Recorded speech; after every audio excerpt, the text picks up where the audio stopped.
नमस्कार, आप सभी का स्वागत है। आप देख रहे हैं न्यूज 24। मैं हूं आपके साथ अंजलि आनंद। बुलेटिन की शुरुआत करते हैं इस वक्त की सबसे अहम खबर के साथ। विपक्ष के भारी दबाव के बाद लेटरल एंट्री पर रोक लगी है। जी हां, विज्ञापन पर रोक लगी। यूपीएससी की लेटरल एंट्री विज्ञापन पर रोक लगी है। प्रधानमंत्री मोदी के निर्देश के बाद सरकार का फैसला। विपक्ष ने आरक्षण खत्म करने का आरोप लगाया था। जब से आपको बता दें कि ये विज्ञापन निकला था, शनिवार को विज्ञापन निकला था, उसके बाद से ही विपक्ष लगातार विरोध कर रही थी। राहुल गांधी ने उसके बाद से ही मोर्चा खोल दिया था। तमाम विपक्षी पार्टी से लेकर सवाल उठा रही थी। अब विपक्ष के भारी दबाव के बाद सरकार की तरफ से यह निर्देश दिया गया है, विज्ञापन पर रोक लगी है। प्रधानमंत्री मोदी के निर्देश के बाद सरकार की तरफ से यह फैसला लिया गया है। यहां तक कि विपक्ष के साथ साथ आपको बता दें कि एनडीए में भी इस पर सहमति नहीं थी। चिराग पासवान ने खुलकर ही कहा था कि हम इसका समर्थन नहीं करते हैं, सरकार से इस पर बातचीत होगी। और आपको बता दें कि अब सरकार ने यह फैसला वापस लिया है। ये फैसला इस संविधान की जीत है। ये फैसला असंवैधानिक था, ये संविधान पर प्रहार था, ये इस देश के दलितों, वंचितों, आदिवासियों, पिछड़ों के आरक्षण पर प्रहार था। सरकार को बैकफुट पर जाकर अपना फैसला बदलना पड़ रहा है। लैटरल एंट्री मतलब सीधी भर्ती पर रोक लग रही है और इसका पूरा श्रेय मैं देना चाहूंगी अपने नेता राहुल गांधी को, कांग्रेस अध्यक्ष खड़गे जी को, समूचे विपक्ष को, जिन्होंने पुरजोर तरीके से इस असंवैधानिक फैसले का, आरक्षण विरोधी फैसले का विरोध किया। और मोदी जी इसमें बिल्कुल भी क्रेडिट लेने की कोशिश ना करें, क्योंकि लोगों के खिलाफ, दलितों, आदिवासियों, पिछड़ों के खिलाफ यह साजिश आपकी नाक के नीचे रची गई थी। तो इसमें बिल्कुल क्रेडिट ना लीजिए। आपके घटक दल आपसे नाराज थे। मोदी 3.0 में आपको बार बार ऐसे फैसले देखने को मिलेंगे जहां पर सरकार बैकफुट पर जाएगी, और यही लोकतंत्र की, यही संविधान की जीत है। तो इस खबर पर विशेष जानकारी के साथ हमारे सहयोगी कुमार गौरव और रमन कुमार जुड़ चुके हैं। साथ ही हमारे साथ कांग्रेस प्रवक्ता नीरज मिश्रा भी जुड़ चुके हैं। वहीं हमारे साथ प्रोफेसर विनीत सिंह जुड़ चुके हैं, एलजेपी प्रवक्ता। आप सभी का स्वागत है। सबसे पहले कुमार गौरव, अब सरकार ने शनिवार को यह विज्ञापन निकाला था, तब अलग दलील दी जा रही थी। विपक्ष की तरफ से लगातार कुमार गौरव प्रेशर बनाया गया। तो क्या समझा जाए कि कहीं ना कहीं अब सरकार बैकफुट पर आई है, अब समीक्षा और आकलन की बात कह रही है?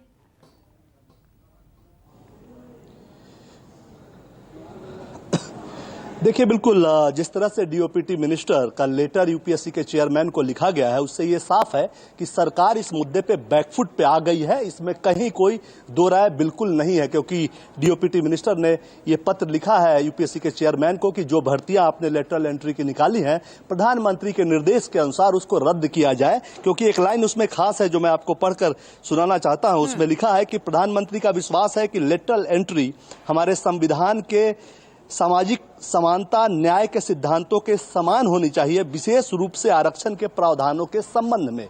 तो जाहिर सी बात है, विपक्ष लगातार पिछले 17 तारीख को 45 पदों पे, जिसमें deputy director, deputy secretary, joint secretary के पदों पे ये वैकेंसी निकली थी। मतलब इसके मोटे तौर पर अगर समझना हो तो बिना यूपीएससी का एग्जाम दिए, इंटरव्यू के आधार पे आईएएस जो पद ग्रहण करते हैं, जो तमाम पद ग्रहण करते हैं, उन पदों पे 45 एक्सपर्ट लोगों को बैठाया जाना था, वो भी सरकार के महत्वपूर्ण मंत्रालयों में। जाहिर तौर पर विपक्ष ने इसका विरोध किया। उसके बाद विपक्ष के विरोध से ही बात नहीं बनी। बात तब बनी जब विपक्ष के विरोध में सुर एनडीए के साथियों ने मिलाया। जेडीयू के तरफ से भी केसी त्यागी का भी बयान आया था। उसके अलावा चिराग पासवान ने भी इस मुद्दे के खिलाफ बोला था और कहा था कि वो सरकार में इस बात को उठाएंगे, और स्वाभाविक तौर पे जेडीयू और एलजेपी ने इस मुद्दे को उठाया होगा। उसके बाद आज जितेंद्र सिंह के तरफ से ये पत्र जारी किया गया, और कहीं ना कहीं विपक्ष और अपने सहयोगियों के दबाव के आगे प्रधानमंत्री मोदी के नेतृत्व में जो एनडीए सरकार चल रही है वो झुकी, और डीओपीटी मिनिस्टर ने यूपीएससी के चेयरमैन को पत्र लिखकर इसे रद्द कर, इस लेटरल एंट्री का जो विज्ञापन था उसे रद्द करने के लिए कहा। सीधी बात है कि सरकार ने जो 3-4 दिन पहले जो फैसला लिया था उस पर वो टिक नहीं सकी। सहयोगियों और विपक्ष के विरोध के बाद वो पीछे हटी है, और 45 जिन एक्सपर्ट लोगों को महत्वपूर्ण पदों पर बैठाया जाना था, उस विज्ञापन को रद्द करने का निर्देश यूपीएससी को दिया गया है। जाहिर सी बात है, दबाव के आगे सरकार झुकी है और ये फैसला बदला गया है। जी बिल्कुल रमन, सबसे बड़ी बात यह है कि जब से ये सरकार का गठन हुआ था, आपने देखा था विपक्ष लगातार ये कह रही थी कि अब सरकार के लिए कई फैसले लेने मुश्किल होंगे। और जैसा कि कुमार गौरव कह रहे थे, विपक्ष तो यहाँ कहीं ना कहीं विरोध कर ही रही थी, लेकिन सहयोगी दल, चाहे आप जेडीयू की बात कर लें, चाहे आप एलजेपी की बात कर लें, खुलकर इसका विरोध किया। तो क्या आने वाले वक्त के लिए और भी कई फैसले होंगे? तो क्या इस सरकार के लिए मुश्किल होगा, क्योंकि अभी बैकफुट पर सरकार आई है इस फैसले को लेकर?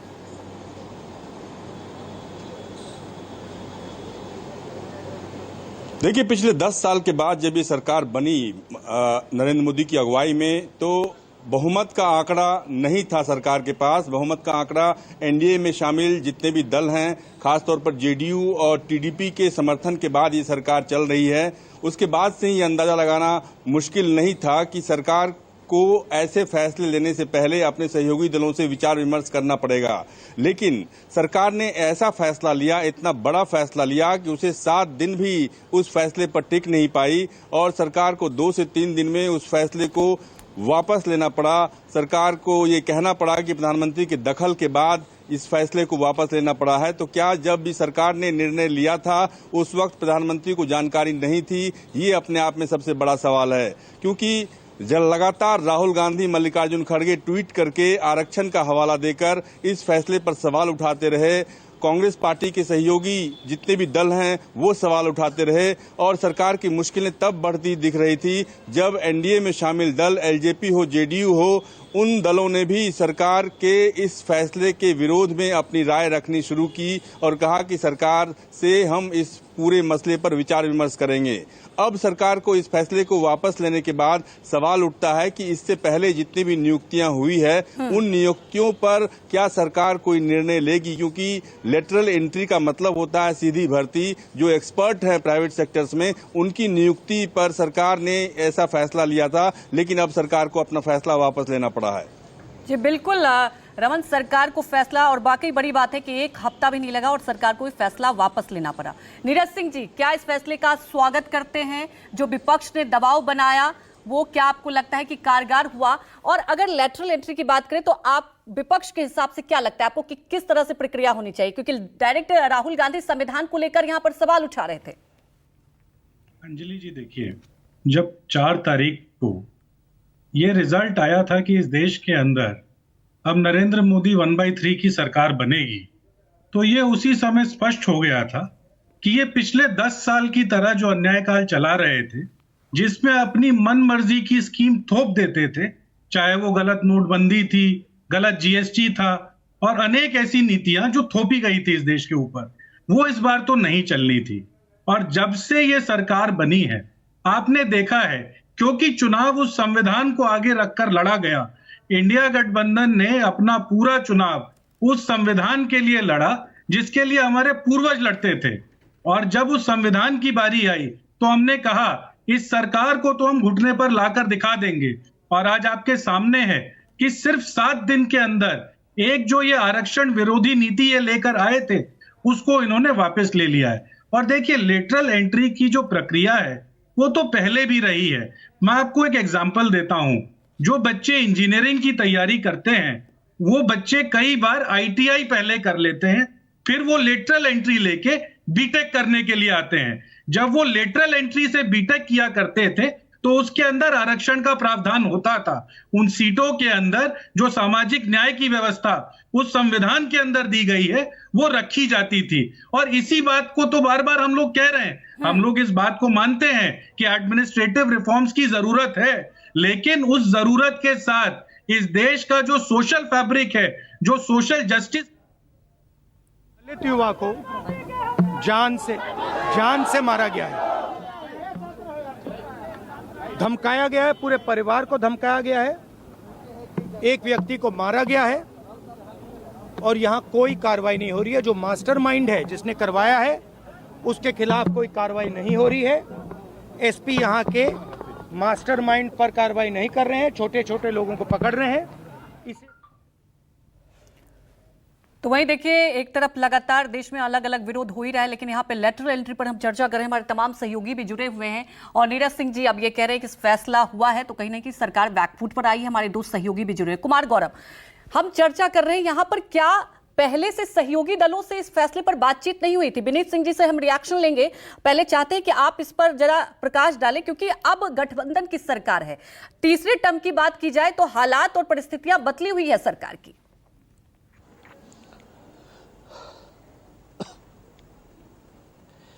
देखिए बिल्कुल, जहां तक तमाम फैसलों की बात है, हर फैसले पे मुझे नहीं लगता कि सहयोगियों से बात की जाती होगी, क्योंकि कई चीजें, कई फैसले जो होती है वो रूटीन में होती है और लेटरल एंट्री सरकार में नया नहीं है। जैसा कि सत्ता पक्ष की तरफ से पहले भी कहा गया, जब कांग्रेस ने इसका विरोध करना शुरू किया, कि छठे वेतन आयोग में भी इस चीज का जिक्र था और उससे पहले भी जो सरकार की कई कमेटियां बनी थी, कांग्रेस राज में बनी थी, उसमें भी लेटरल एंट्री को तरजीह देने की बात कही गई थी कि इसके जरिए एक्सपर्ट्स आएंगे और उस क्षेत्र में जो उनका क्षेत्र विशेष है, उस क्षेत्र के जरिए वो मंत्रालयों में एक बेहतर कार्य प्रणाली को फॉलो कर सकते हैं, एक बेहतर कार्य कर सकते हैं। जो सत्ता पक्ष के द्वारा बार बार ये भी कहा गया कि अगर बड़े नेताओं की बात कर लें या बड़े चेहरों की बात कर लें जिनकी एंट्री लेटरल एंट्री के जरिए हुई थी, वैसे में मनमोहन सिंह भी हैं जो विदेश व्यापार मंत्रालय में सलाहकार के रूप में शामिल हुए थे, बाद में वो वित्त मंत्री भी बने, प्रधानमंत्री भी बने।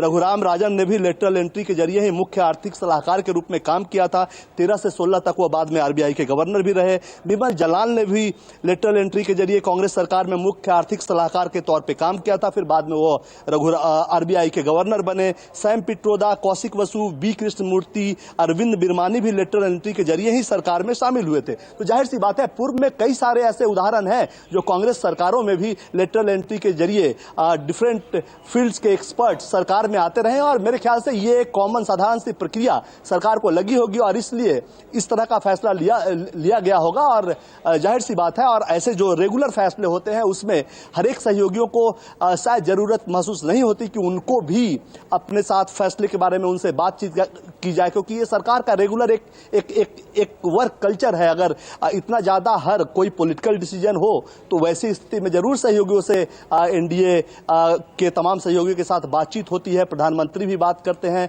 राष्ट्रीय अध्यक्ष के तौर पर जेपी नड्डा भी बात करते हैं, गृह मंत्री अमित शाह भी बात करते हैं। लेकिन ये एक साधारण प्रक्रिया है जो कि काफी पहले से फॉलो होता आ रहा है। मनमोहन सिंह के कार्यकाल में भी हुआ, उससे पहले भी जो तमाम सरकारें रही वहां भी लेटरल एंट्री के जरिए डिफरेंट फील्ड के बड़े लोगों को सरकार में लाया जाता रहा। यूआईडी, आपको याद होगा, नंदन नीलेकनी आए थे, यूआईडी के चीफ बनाए गए थे, वो भी लेटरल एंट्री ही था। वो भी यूपीएससी की परीक्षा देकर, इंटरव्यू देकर पास करके तो नहीं आए थे वहां पे। तो जाहिर सी बात है, ये एक साधारण सी प्रक्रिया थी और सरकार को ऐसा लगा होगा कि ये साधारण प्रक्रिया है, इस पे इतना विवाद विवाद नहीं मचेगा। और लेकिन जब इसका विरोध शुरू हुआ और सरकार को लगा कि ये एक ऐसा मुद्दा था जिस पे उन्हें सहयोगियों से बात करनी चाहिए थी, क्योंकि सहयोगियों ने भी इसका विरोध किया, जेडीयू ने विरोध किया, एलजेपी रामविलास की तरफ से चिराग पासवान ने विरोध किया। तो उसके बाद विपक्ष के विरोध में जब सत्ता पक्ष के सहयोगियों के सुर मिले, उसके बाद ये फैसला वापस लिया गया और प्रधानमंत्री की तरफ से जो मैसेज आया, प्रधानमंत्री के निर्देश पर यूपीएससी के चेयरमैन को यह पत्र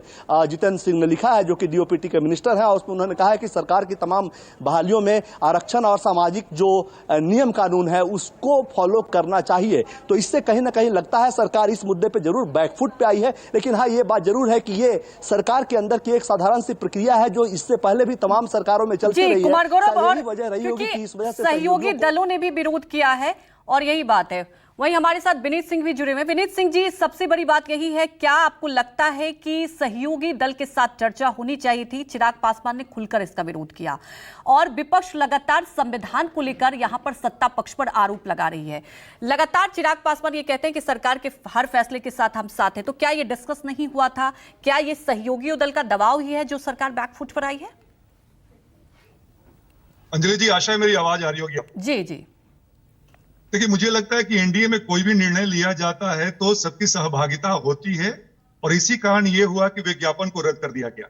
आश्चर्य तब लगता है अंजलि जी कि कांग्रेस के समय में 2005 की जो चीजें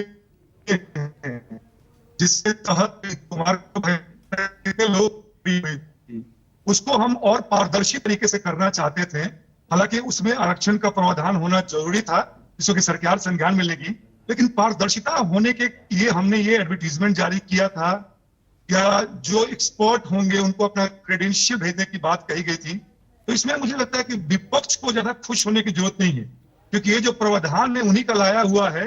हम उसको और रिफाइन करने की कोशिश कर रहे हैं और आने वाले समय में मुझे लगता है कि एनडीए की सरकार आरक्षण को लागू करते हुए भी इस चीज को लाएगी, ताकि चीजें जो हैं, जो सरकार के जो काम काज है और ज्यादा जिसमें पैनापन आया, जिसमें पैना काम हो सके। नीरज सिंह जी, एक तरफ आप कह रहे हैं विपक्ष को ज्यादा खुश होने की जरूरत नहीं, नीरज सिंह जी तो पूरा क्रेडिट ले रहे हैं कि विपक्ष ने ये दबाव बनाया और आने वाले वक्त के लिए कई ऐसे फैसले होंगे जहां सरकार को सोचना पड़ेगा और कहीं ना कहीं ऐसे फैसलों पर बैकफुट पर होना पड़ेगा। नीरज सिंह जी।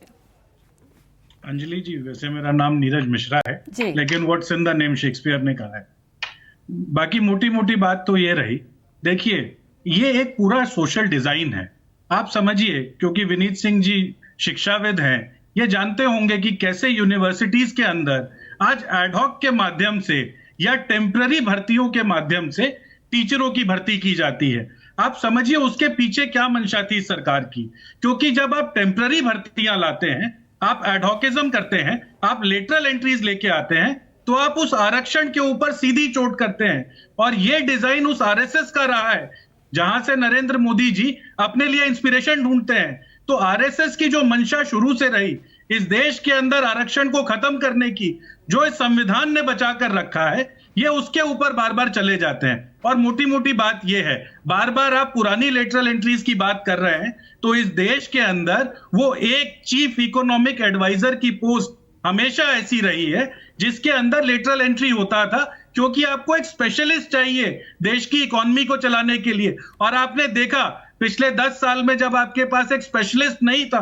ड्राइव करने के लिए इकोनॉमी को, तो आप देख रहे हैं कि जो बोरोइंग है वो 100% से ज्यादा हो गई है, जो डिस्पैरिटी है इनकम की वो बढ़ती जा रही है। तो इस देश के अंदर आपने जब जब लेटरल एंट्रीज की वो स्पेसिफिक कॉज के लिए की। आप एक बल्क प्रक्रिया लाकर 45 से अधिक उच्च पदस्थ अगर अधिकारियों को लेकर आएंगे जिनका सोशल जस्टिस के अंदर कोई भरोसा नहीं होगा, तो आप समझिए कि वो क्या नीतियां बनाएंगे।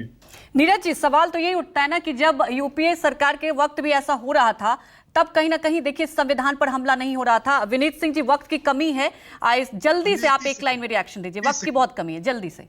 अंजलि जी, हमने वो भी समय देखा है 2004 से 14 तक की 2 वर्ल्ड क्लास रिनॉन इकोनॉमिक्स थे और देश 11वें पायदान पे था इकोनॉमिक्स के मामले में। दूसरी बात मैं ये कहना चाहता हूं कि ये जो चीजें हैं इंस्पायर्ड इसलिए होती है कि कोई भी व्यक्ति जो एक्सपर्ट अपने फील्ड का, वक्त की कमी है, माफी चाहूंगा।